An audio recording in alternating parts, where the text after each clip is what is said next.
আচ্ছা, এখন দেখাচ্ছি যে কম্পিউটারে কিভাবে দেখবা যে কতগুলা অ্যাপস ইনস্টল করা আছে, হ্যাঁ, হুম, অথবা কিভাবে একটা সফটওয়্যার ইনস্টল বা আনইনস্টল করব, ঠিক আছে?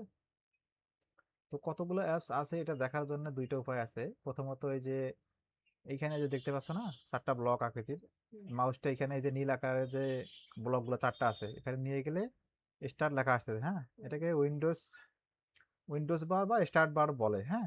এখানে ক্লিক করলে এই যে আমার এখানে যে অ্যাপের যে আইকনগুলো আসতেছে, হ্যাঁ, হুম, এখানে মাউসের এই যে স্ক্রল বাটন ডাউন করলেই দেখো, স্ক্রল বাটন এখান থেকে নিচের দিকে স্ক্রল ডাউন করলে আমার যে লেটার ওয়াইজ এ তে কতগুলো অ্যাপস ইনস্টল করা আছে, বি তে কতগুলো আছে, এগুলো সবগুলো লিস্ট কিন্তু এখানে দেখা যাবে, হ্যাঁ। এখানে ডাবল ক্লিক করে বা আহ, একবার ক্লিক করেও কিন্তু সফটওয়্যারগুলো ওপেন করা যায়। এই যে আমি দেখাচ্ছি, এই যে নোটপ্যাডটা এখানে ক্লিক করলাম, একবার ক্লিক করছি কিন্তু এই যে ওপেন হয়ে গেল, হ্যাঁ। হুম, তো আমি চাইতেছি যে এই নোটপ্যাডটা আমার এই যে টাস্ক বার আছে না, হুম, এই টাস্ক বারে আসুক, হ্যাঁ।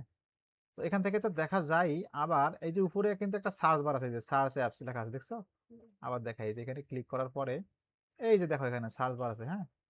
এখান থেকেও কিন্তু, এখানে যদি আমি নোটপ্যাড লিখি, এই যে নোটপ্যাড কিন্তু চলে আসে, এখান থেকে ক্লিক করলে ওপেন করা যায়। আবার এই যে এখানে একটা সার্চ বার আছে, দেখো এই যে এখানে, এখানে যদি আমি সার্চ করি তাও কিন্তু অপশনগুলো চলে আসবে, ঠিক আছে? ঠিক আছে। তো এখন এখান থেকে তো একটা উপায় দেখলাম। আর যদি শর্টকাটে যদি কিবোর্ড থেকে প্রেস করতে চাও, তাহলে এই যে কিবোর্ডে দেখো চারটা ব্লক সাদা আকৃতি, দেখছো? হুম, এখানে যদি আমি প্রেস করি, এই দেখো একটা ক্লিকে কিন্তু, চট করে আসছে।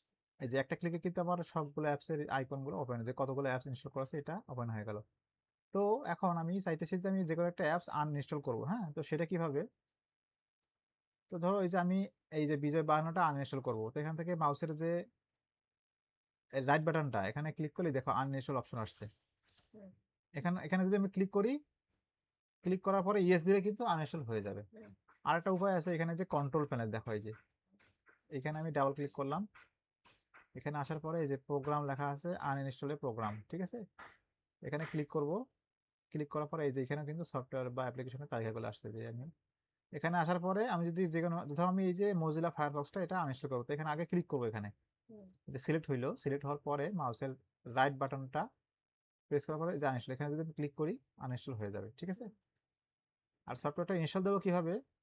তো যে কোনো ব্রাউজারে যাবা, হ্যাঁ, সেটা যে গুগল ক্রোমও হইতে পারে, তারপরে তোমার মজিলা ফায়ারফক্স বা মাইক্রোসফট এজ।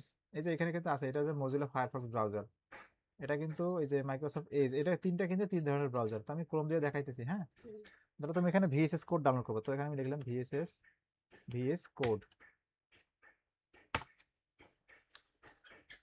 এই যে প্রথমে যে ওয়েবসাইটটা আসছে, এখানে ক্লিক করব। ক্লিক করার পরে দেখেন এখানে অপশন আসছে যে উইন্ডোজ 10 11, আর এখানে উবুন্টু, এখানে ম্যাক, মানে এগুলো তিনটা অপারেটিং সিস্টেম আর কি। তো আমাদের যেহেতু উইন্ডোজ 11 চলতেছে, তো সেহেতু হুম, এখানে আমি যে উইন্ডোজ 10 11 এখানে ডাউনলোড করবো। এখানে ডাউনলোড করার পরে, ডাউনলোড হয়ে গেলে এই কর্নারে কিন্তু একটা আইকন দেখাবে ডাউনলোডের যে অপশনগুলো, হুম, ওখানে ডাবল ক্লিক করলে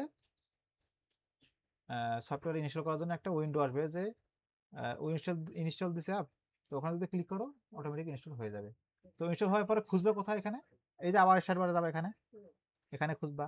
আর সার্চ অথবা বারে হ্যাঁ, সার্চ ওখানে বা দিতে সার্চ হবে। বার এখান থেকে, যে এখান থেকেও সার্চ দিতে পারো, অথবা এই যে এখান থেকেও সার্চ দিতে পারো, এখানে যে ভিএস কোড, ভিএস সিওড, এই যে ভিএস কোড লেখার আগেই চলে আসছে কিন্তু, দেখছো? এই যে এখান থেকে ওপেন করতে পারবা। আবার এইটাকে যদি আমি টাস্ক বারে নিতে চাও, তাহলে এখান থেকে এই যে রাইট বাটন প্রেস করে এই যে পিন টু স্টার্ট, বা এই যে এটা কিন্তু স্টার্ট দিলে কিন্তু এইটা হচ্ছে স্টার্ট অপশন, কিন্তু এইটা হচ্ছে স্টার্ট বার বলা এটাকে, হ্যাঁ। আর এটা হচ্ছে টাস্ক বার। তো এখানে আমার যেহেতু এই যে এখানে কিন্তু আছে, এই জন্য আমি যদি এখান থেকে ভিএস কোড লিখি, এই যে রাইট বাটন প্রেস করে যদি এখানে এই যে হুম, আনপিন ফ্রম টাস্ক বার, মানে এখানে পিন করা আছে অলরেডি, হ্যাঁ। হুম, এটা যদি এখানে পিন করা না থাকতো, এখানে লেখা, এখানে আসতে হচ্ছে pin, hmm, pin to task বার। হুম, আমি এটা দেখাইতেছি, এই থেকে আনপিন করতেছি, এটা আনপিন করলাম না, এটা ওপেন করা আছে, তো এটা ক্লোজ করে দিই। এই যে এখানে কিন্তু আর নাই, কিন্তু ভিএস কোডটা নাই, এখানে আইকনটা দেখতে পাইতেছো? হুম, কই দেখতে পাইতেছো? নাই তো নাই এখানে। তো।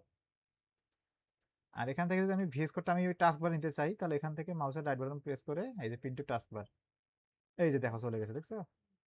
এখান থেকেও আনপিন করা যায়, এখানে এখান থেকে আমি যদি আনপিন করা যায়, এই যে এখানে দেখো, দেখছো? এখানে আইকনের উপরে মাউসের রাইট বাটন প্রেস করে প্রথমে ওর উপরে রাখতে হবে, আইকনের উপরে মাউসটা রাখতে হবে, কার্সর রাখার পরে রাইট বাটন প্রেস করে এই যে এখানে আনপিন ফ্রম টাস্ক বার, এখানে দিলে কিন্তু আনপিন হয়ে যাবে, ঠিক আছে?